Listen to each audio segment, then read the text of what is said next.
àṣírí Kasnaty ti tú o. àṣírí Kasnaty ṣùgbọ́n mà ti tú.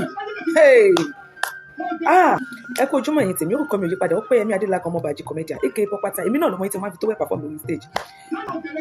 Wọ́n ní ká bá ní délé kò tó ká mọ̀ wá ẹni. Kasnaty ṣùgbọ́n àṣírí ẹ̀ ti tú.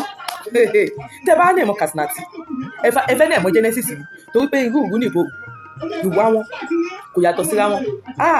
Kasnaty àṣírí ẹ̀ ti padà tú.